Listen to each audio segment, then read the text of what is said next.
आज हम मूत्र के वेग को रोकने से जो हानि होती है वो जानेंगे। और भी जो वेग है जो जिसको धारण नहीं करना है, मूत्र का वेग, डकार का वेग, छींक का वेग, इन सब के बारे में हम लोग समझेंगे एक एक करके। तो प्रहलाद जी, चौथा श्लोक पढ़िए। अंग भंग अस्मरी बस्ती मेड वक्षण वेदना मूत्रस्य रोधात् पूर्वे च प्रायो यहाँ पर एक बात और कह देना चाहता हूँ कि मूत्र के वेग को रोकने से जो लोग जवानी में मूत्र को रोकते हैं, बुढ़ापे में जाकर के उनको पोस्टेट एनलार्जमेंट की समस्या हो जाती है, पेशाब करने में कठिनाई आती है। तो जैसा कि हमने देखा था, मूत्र रोकने के स्थल जैसे लोग मीटिंग में हैं, कहीं कोई भाषण दे रहा है, कोई कुछ कर रहा है, तो उस अवस्था में व्यक्ति जो है मूत्र के वेग को रोकता है। बहुत सारे ऐसे स्थल होते हैं जहाँ पे मूत्र को रोकना पड़ता है, खास करके महिलाएं जो है उनके अंदर लज्जा तत्व अधिक होता है पुरुषों के मुकाबले, तो वो इनका ज़्यादा धारण करती है, मूत्रों का, मलों का, इन सब का। तो हमें इनको शास्त्रों में बताया गया है कि जब ये वेग आए मूत्र मल, तो आप सब काम छोड़ करके पहले इस पर ध्यान दो, क्योंकि इसको रोकने से घातक बीमारी हो सकती है, आप कल्पना नहीं कर सकते, अनेकों बीमारियां, और व्यक्ति मृत्यु तक को प्राप्त हो सकता है। उदाहरण से आपको अधिक स्पष्ट होगा। कल मेरे पास एक लड़का आया था, आयु उसकी 27 साल की थी, तो उसको जो है बोन टीबी हो गया था। 27 साल की आयु थी, वजन 50 प्लस था। तो मैंने उसके बारे में जब निदान निकाला, कारण निकाला कि आखिर ये हुआ कैसे, तो उसके कारणों में पता चला कि 12वीं तक तो वो ठीक था लड़का। 12वीं के बाद जब वो आईआईटी करने के लिए अपने घर से बाहर निकला, तो वहाँ पे कोचिंग सेंटर था। तो कोचिंग सेंटर के दौरान जब वो कोचिंग पढ़ता था, तो उस दौरान उसको वो मल और मूत्र, ये दो चीज़ें का वेग उसने काफ़ी रोका था। पेशाब को काफ़ी रोका उसने, मल को काफ़ी समय तक रोका। मतलब ये चीज़ें कम से कम 4 से 6 महीने तक ये सिलसिला चला। और इसके अलावा उस दौरान वो, हालांकि ये केवल अकेला कारण नहीं है, बहुत सारे कारण मिलजुल करके रोग उत्पन्न, बहुत सारे कारण उसके अंदर शामिल थे उस रोगी के अंदर। तो उसने मल मूत्र वेग को रोका। इसके अलावा आगे आएगा निद्रा का वेग। नींद आ रही है, रात में आप लेट नाइट जाग रहे हो, तब भी बहुत नुकसान है, वो आगे आएगा। इसके अलावा वो रात को 12-12, 2-2 बजे रात तक वो पढ़ता रहता था। नींद आ रही है तो नींद को दूर करने के लिए वो चाय वगैरह पीता रहता था। तो ये चीज़ें उसके जीवन में आई। तो यहाँ पर मैं वेगों के ऊपर फोकस कर रहा हूँ, हालांकि और भी कई कारण थे, यहाँ पे वेगों पे मैं फोकस कर रहा हूँ। तो मल और मूत्र, इन वेगों का रोकना भी आपको वो टीबी जैसी बीमारी को कर सकता है। आप सोचिए कितनी भयानक स्थिति हो गई कि अब वो लड़का इतना दुर्बल कमज़ोर हो गया, क्योंकि उसके ब्रेन में पानी भर गया था, जिसके कारण ऑपरेशन हुआ। ऑपरेशन के बाद उसका साइड इफेक्ट ये हुआ कि वो अपांग बन गया, वो अपाहिज हो गया, वो चल नहीं पा रहा है, दोनों पाँव से लकवा मार दिया। तो कहने का मतलब है कि ये बातें बहुत ही सुनने में बहुत छोटी लगती हैं कि रोक दिया तो क्या हो जाएगा, लेकिन वो चीज़ जो आप स्वाभाविक, इस शरीर का धर्म है, शरीर का कर्म है, शरीर के कर्मों में यदि आप बाधा डालेंगे, स्वाभाविक कर्म है, तो उसमें आपको नुकसान होगा। इन वेगों को, जिन वेगों को रोकने की बात नहीं कही है, उनको निकालने की बात कही है, यदि उनको रोकेंगे तो हानि होना तय है।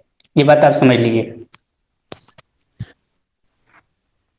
तो मूत्र के वेगों को रोकने से पथरी, यूटीआई, प्रोस्टेट एनलार्जमेंट, पेशाब ठीक से नहीं निकलना, इस तरह की समस्या आ सकती है। कई लोगों को तो सिर दर्द भी होने लगता है। तो ये चीजें आपको ध्यान रखना है। जी। मूत्र जेसु तु पाने च प्रावक्तम शस्यते घृतम जीर्णान्तिकं चोत्तमया मात्रया योजनाद्वयम् अवपीडकमेतच्च च संगीतम। तो मूत्र के वेग को रोकने से उत्पन्न रोगों में अवपीडक घृत का सेवन बहुत ही लाभकारी है। अवपीडक घृत जैसे आपने भोजन से पहले, जैसे रात शाम को भोजन कर रहे हैं तो उससे पहले आप 10 ग्राम 20 ग्राम उत्तम मात्रा में, अच्छी मात्रा में घी का सेवन करें भोजन से पहले। और प्रातःकाल जब आपको भूख लगी हो, रात का खाया हुआ, शाम का खाया हुआ भोजन यदि पच गया हो, शाम का खाया हुआ भोजन जब पच जाए और प्रातःकाल अच्छी भूख लगने पर आपको खाना ना खा करके, भोजन ना करके वो घी का सेवन करना है। घी आपको उत्तम मात्रा में 10 ग्राम 20 ग्राम 30 ग्राम 40 ग्राम इस तरीके से आपको प्रयोग करना है। वो व्यक्ति के पाचन पे, उसके उम्र पे, उसके बल पे, इन पर निर्भर करता है। तो ये उत्तम मात्रा में अवपीडक घृत का सेवन करें, यानी एक टाइम भोजन करना है, एक टाइम भोजन करते हुए 2 टाइम घृत का सेवन करना है। घृत भी आधा चम्मच, चौथाई चम्मच ऐसे नहीं, 20 ग्राम 30 ग्राम 40 ग्राम 50 ग्राम 70 ग्राम ऐसे करके यूज करना। उत्तम मात्रा होनी चाहिए जो 24 घंटे में पूरा पच जाए, मतलब 12 घंटे, मतलब दूसरे काल तक वो पच जाए। फिर से मैं कह दे रहा हूँ, शाम को भोजन से पहले आपने घी लिया, तुरंत पहले 20 ग्राम मान लीजिए, 20 ग्राम से शुरू किया या 15 ग्राम से शुरू किया। उसके बाद शाम का भोजन से पहले आपने घृत किया, फिर भोजन किया, फिर मॉर्निंग में आपको जब भूख लगी हो उत्तम अवस्था में अच्छी, तो आप खाना ना खा करके घी खाएंगे। घी उत्तम मात्रा में 20 ग्राम 25 ग्राम, ठीक है। रात को आप घी, शाम को घी ज़्यादा खा लीजिए 20 ग्राम, मॉर्निंग में भूख लगने पर आप 15 ग्राम ले लीजिए। फिर शाम को भोजन से पहले अगले दिन 25 ग्राम 5 ग्राम बढ़ा दीजिए, फिर मॉर्निंग का भी 5 ग्राम बढ़ा दीजिए। ऐसे करके फिर एक ऐसा डोज आएगा जो कंटिन्यूटी उसी डोज में आपको वो चीज़ लेना होगा। जैसे 40 ग्राम पे रुक गए, अब लग रहा है कि हाँ 40 ग्राम से मैं पूरा पचा पा रहा हूँ, इससे ज़्यादा मेरे बस का नहीं हो रहा पचान पाना। तो ऐसा करेंगे तो बहुत बढ़िया तरीके से रिजल्ट मिलता है। खास करके मूत्राघात जैसी समस्याओं में, मूत्र से संबंधित रोगों में, पेशाब खुल के नहीं आ रहा है, पेशाब रुक गया है ना, पेशाब टप टप करके गिर रहा है, उन सब में बहुत अच्छी चीज़ है मूत्र रोगों में।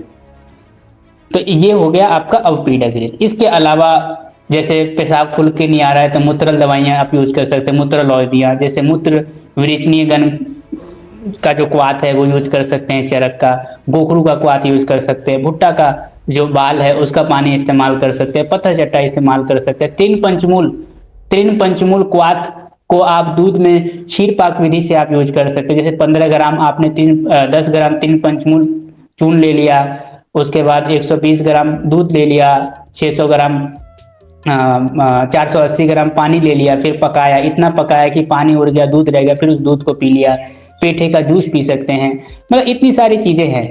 इससे भी काम ना चले तो फिर आप बस्ती भी लगा सकते हैं, है ना। 3 पंचमूल क्वाथ की, वरुण आदि क्वाथ की, ये सारी चीज़ें आपको समझनी पड़ेगी। यानी कुल मिलाकर के यदि मैं आपसे कहूँ तो जो चिकित्सा आपको मूत्रकृच, जो मूत्र आसमरी रोग में जो चिकित्सा बताई गई है उसको भी यहाँ पे आप प्रयोग कर सकते हैं। इसके अलावा मूत्रकृच के अंतर्गत, मूत्रकृच जो आगे आएगा चैप्टर, उसमें जो दवा बताई गई, उसमें चिकित्सा बताई गई, वो भी इस्तेमाल कर सकते हैं। इसमें 3 तरह का आप चिकित्सा लगा सकते हैं। मूत्र आसमरी का चिकित्सा कर सकते हैं, मूत्रकृच का कर सकते हैं, मूत्राघात का कर सकते हैं। लेकिन एक बात ध्यान रखिएगा, आंख मूंद के नहीं करना है, दोष को देखते हुए करना है। मालूम है कि वहां पे मूत्र के वेग को रोकने के कारण पेशाब में जलन हो रही है, तो वहां पर ये नहीं कि आप जो भी फॉर्मूला है लगा दे, नहीं। पित्तज मूत्रकृच की चिकित्सा करना, पित्त को ध्यान में रखते हुए चिकित्सा करना पड़ेगा। किसी को कफ से संबंधित समस्या दिख रहा है, मूत्रों में कफ की प्रधानता दिख रही है, तो वहां पर आप कफ को ध्यान में रखते हुए चिकित्सा करेंगे। वात अगर दिख रहा है तो वात को ध्यान में रखते हुए चिकित्सा करेंगे। ये बात आपको ध्यान रखना है, मतलब दोषों का विचार तो अवश्य करना है चिकित्सा करते समय। मूत्राघात की चिकित्सा बताया है या मूत्रकृच की चिकित्सा बताया, तो मूत्रकृच के अंदर जा करके और उसके अंदर दोष कौन सा दोष है उसके हिसाब से फिर फॉर्मूला लेकर के फिर वहां पे फिट करना है, तब जाके लाभ होगा, समझे। चलिए आगे बढ़ते हैं जी। ये सब बातें आपको आगे जानने को मिलेगा। अभी सूत्र स्थान सूत्र रूप में अभी चल रहा है, तो इसलिए आपको चिंता नहीं करना है। चिकित्सा स्थान में आगे इन सब बातों का विस्तार पूर्वक जब बातें आएंगी तो मैं आपके सामने साझा करूंगा, ठीक है। तो आगे तक धारणात् पुनः उद्गार्ष्य रुचिः कंपो विबंधो हृदयोरसो आदमान काश हिदमाश्व हिदमावत तत्र भेषजम। जी, डकार को यदि रोकते हैं तो डकार के रोकने से भोजन में अरुचि होती है, शरीर में कंपन होती है, छाती में लंग्स में रुकावट आती है, पेट फूलता है, खांसी की समस्या होती है, हिचकी की समस्या हो सकती है। और इस स्थिति में हिचकी के समान इनकी चिकित्सा करनी है। अब हिचकी हिचकी रोग की जो चिकित्सा आगे बताई कि चिकित्सा स्थान में, उसमें आपको जो हिचकी भी कई प्रकार के होते हैं, तो उनमें आपको देखना है कौन से लक्षण। अभी जो रोग आए शरीर में कंपन है, तो कंपन वाला हिचकी के कौन से वातज हिक्का में है या अन्य हिक्का में है, किस प्रकार के हिक्का में सिम्टम्स है, उसकी चिकित्सा क्या, उसके अनुरूप आपको चिकित्सा करनी पड़ेगी। मतलब ये आपको ध्यान रखना है। कहने का मतलब है डकार के वेग के कारण जो रोग उत्पन्न हुए हैं, उन रोगों को हिचकी रोग के समान चिकित्सा करनी है।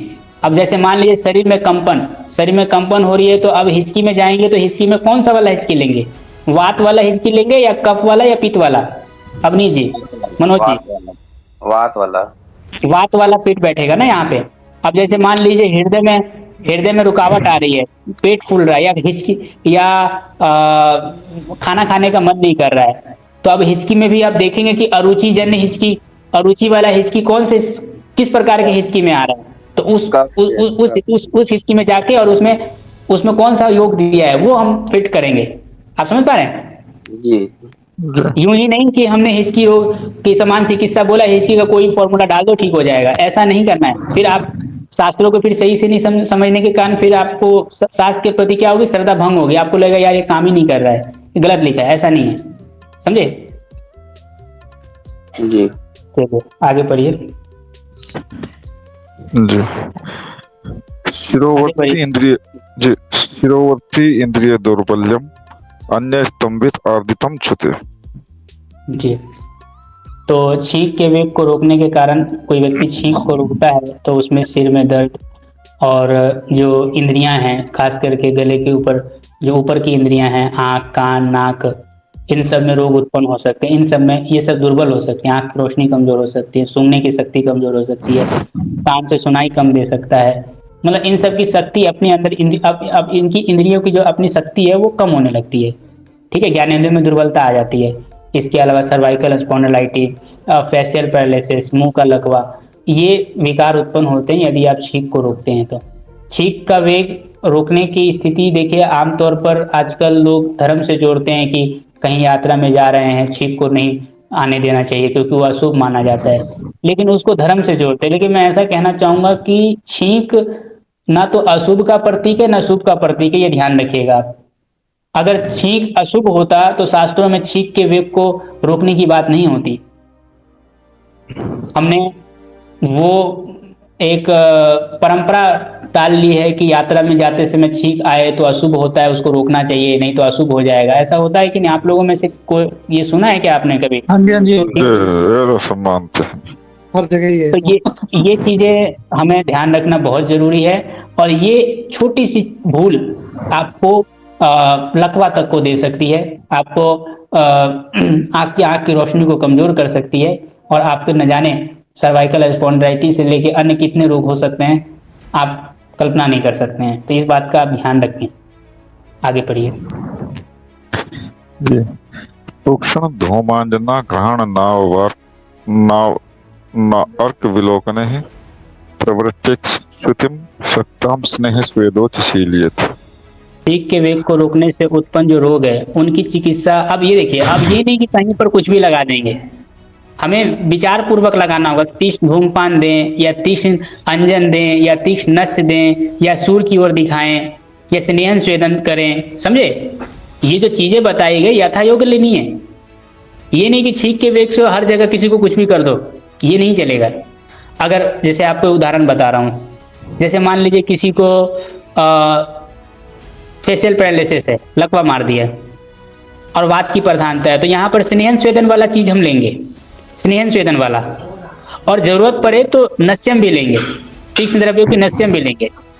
समझ पा रहे हैं? जी। अब जैसे मान लीजिए किसी की सिर में दर्द हो रहा है, तो सिर में दर्द हो रहा है वात और कफ के कारण से, तो हम यहाँ पर धूमपान लेंगे, समझे?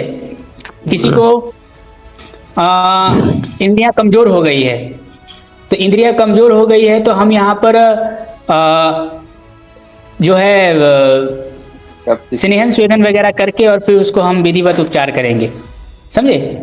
तो ये चीजें हमें यथायोग्य तरीके से हमें लेना पड़ेगा। और इसके अलावा तीक्ष्ण द्रव्यों की नस है, और सूर की ओर देखना है, जैसे नॉस्ट्रिल्स को सूर की ओर दिखाने से उससे क्या होगा, छींक दोबारा आ जाएगा, और उससे जो है आपको छींक को लाने का इसमें प्रयास हो रहा है, तो उससे क्या होगा, आपका जो गया हुआ, जो छींक के कारण से आया हुआ जो रोग है उसमें आपको शांति मिलेगी। आप बताइए, छींक को रोकने से सर्वाइकल, ये लकवा लुकवा आने में बहुत आ जाता है आसानी से, लेकिन अब इसको ठीक करते करते सोचिए कितनी स्थिति, कितनी मेहनत लगती है, कितना हार्ड वर्क लगता है। जी आगे पढ़िए। और हाँ, तीक्ष्ण अंजन और तीक्ष्ण नस्य। शिरीषो मधुकम हिंगुः लशुने तग्रम वचा कोष्ठम च वस्त्रमूत्रेण पिष्टम श्यान्नवाञ्जनम तदत्त व्यवसम हरिद्रे देव मंजिष्ठा हिंगु सर्फशा गिरीश बीजम चौनमाद ग्रह अपस्मार नाशनम। जी, तो इसमें दो प्रकार के तीक्ष्ण नस्य और तीक्ष्ण अंजन बताए हैं। इनको हम नस्य के रूप में भी और अंजन के रूप में भी प्रयोग कर सकते हैं। तो शीरिष का बीज, मुलीठी, हींग, लहसुन, तगर, मीठा वच और कूट, ये सभी समान मात्रा में लेकर के और अलग अलग कूट करके पाउडर बना करके और चलनी से छान करके और मिक्स करके रख लिया जाता है। और उसको अगर हमें नस्यम लेना है तो बकरी के मूत्र में 2 चम्मच बकरी का मूत्र लेकर के या जितना आवश्यकता पड़े उसका उतना मूत्र ले करके उसमें डिप कर दिया जाता है, थोड़ा सा भिगा दिया जाता है, और फिर सुबह वस्त्रों से छान करके मसल करके और 4-4 बूंद की मात्रा में दोनों नाक में डाला जाता है। तो ये आपका हो गया तीक्ष्ण नस्यम। और इसी तरीके से अंजन के तौर पर इस्तेमाल करने के लिए इसका फाइन पाउडर बना करके और इसको जो है काजल की तरह से उंगली के द्वारा या सलाई के द्वारा, लोहे की जो कांच की जो सलाई होती है वो उसके द्वारा लगाया जाता है। अब ये विधि विधान पूर्वक अंजन करेंगे, विधि विधान पूर्वक नस्यम करेंगे, तभी वो लाभ मिलेगा। क्योंकि नस्यम, तीक्ष्ण नस्यम मतलब नाक में नस्यम डालने से पहले भी क्रिया होती है, वो तरीका होता है वो चीज़। और उससे पहले हल्का सा फेस पर तेल लगाया जाता है, लोकल हल्की सी भाप दी जाती है, और कब किया जाता है, किस समय करना, ये सब आपको जानना है। तो वो आप आगे जब इसका प्रकरण आएगा नस्यम का, अंजन का, तब उसमें आपको विस्तार पूर्वक जानने को मिलेगा। अभी हम संक्षिप्त में जानकारी देने भर मात्र आपको हम बता रहे हैं, समझ कीजिए, ठीक है? आगे बढ़। शोषा अंगसाद बाधिर्य सम्मोह भ्रम वर्ददा स्नाया निग्रह आतत्र शीत सर्वो विदिर्हित है।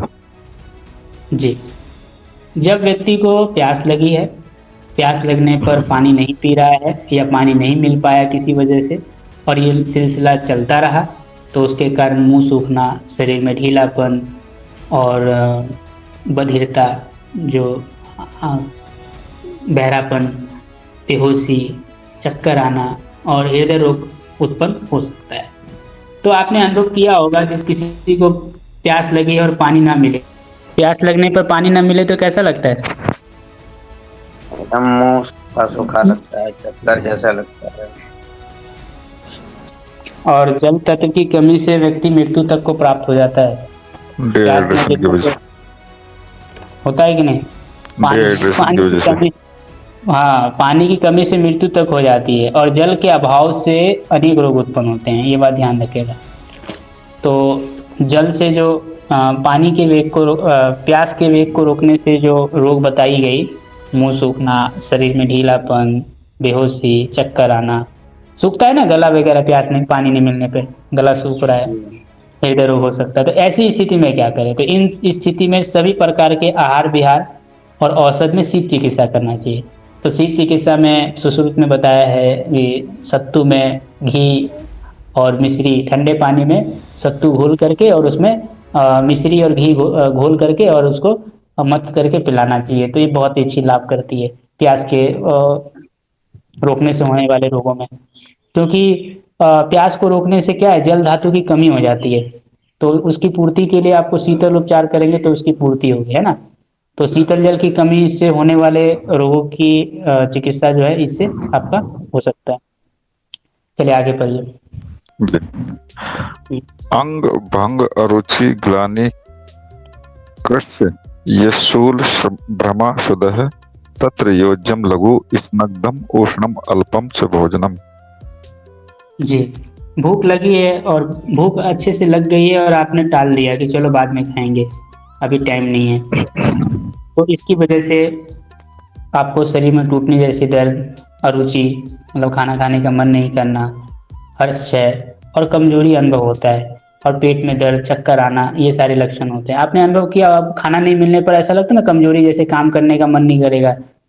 जैसे आपको जी भूख लगा है और उस समय आपको काम पड़ा हुआ है तो आपका वो काम अच्छे से हो नहीं पाएगा, होता है क्या। बोले कि तुम नहीं। काम कर दो ये, तो आपको कहेगा पहले खाना खा लूँ उसके बाद कर पाऊंगा, अभी मेरा भूख लग गया है। ये क्या चीज़ है, मतलब कमजोरी आ गई तभी तो आप नहीं कर पा रहे ना काम। जी। जी जी जी, तो भूख को नहीं रोकना है, भूख जब लगी है तो आप खाना खाइए। आयुर्वेद तो ये कहता है भूख लगने पर खाना खाइए। जो व्यक्ति भूख लगने पर खाना नहीं खाता है वो बहुत सारी बीमारियों को उत्पन्न करता है, ध्यान रखिएगा। ठीक है, तो इस स्थिति में क्या करें, तो इसकी चिकित्सा में हल्का भोजन करें, और हल्का भोजन करें लेकिन उसमें सिनिकता होनी चाहिए, घी वगैरह डाल करके हल्का होना चाहिए, और साथ में गर्म भोजन करें। हल्का करें, स्निग्ध युक्त करें, और रुचिकर भी होना चाहिए। रुचिकर, हल्का और स्निग्धता युक्त भोजन इसमें देना चाहिए, और गर्म होनी चाहिए। हल्का होना चाहिए, स्निग्ध युक्त होना चाहिए, इसमें गर्म होना और चाहिए, गरम। थोड़ा होना चाहिए, रुचिकर होना चाहिए। ठीक है। जी। जी। और मैंने कल जैसा कि कहा था कि भूख और प्यास, छींक, मूत्र, डकार, मल का वेग रोकना और अपान वायु, ये जो चर्चा चल रही है, ये अब आप सोच लीजिए कि इन छोटी सी जानकारी के अभाव की वजह से, लापरवाही की वजह से कितनी बड़ी दुर्घटना हो सकती है।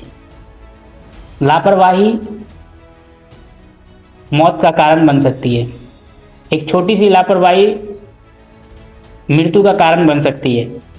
क्यों नहीं जी, बन सकती है कि नहीं बन सकती है, जी एक छोटी सी लापरवाही। मनोज जी, हम्म, बिल्कुल। तो ऐसे हम इन वेगों को क्यों हम रोकें, जब शरीर का धर्म है, स्वाभाविक क्रिया है, तो उनमें हम बाधा ना डालें, ये बहुत ज़रूरी है। तो अब आप लोगों में से कोई प्रश्न हो तो आप लोग पूछ सकते हैं। किन्हीं को कोई प्रश्न है? नहीं जी। चलिए, तो आज के ये बोलिए। मूत्र वेग को रोकने से जो अश्मरी या ये जो पीड़ा होती है, ये अश्मरी जो होती है सिर्फ इसी के कारण होती है या और भी कारण से होती है, तो उसमें ये और भी चिकित्सा कई कर सकते कारण हैं? हैं, और भी कई कारण हैं। पाचक अग्नि कमजोर हो गई है ना, और इसके अलावा व्यक्ति पानी कम पी रहा है, ठीक है, जी और गलत ये फास्ट फूड कर रहा है। मतलब एक कारण का, अश्मरी के कारणों में एक कारण मूत्र का वेग का रोकना भी है, ओ समझे।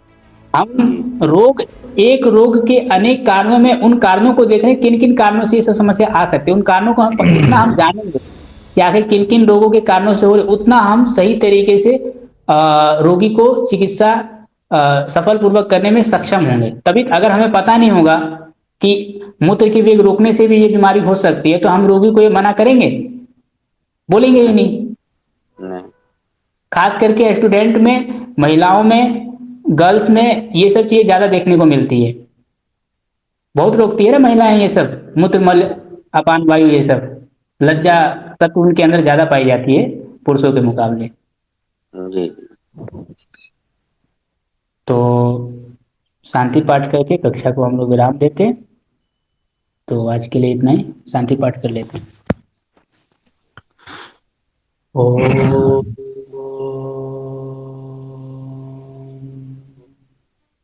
शांति शांति शांति।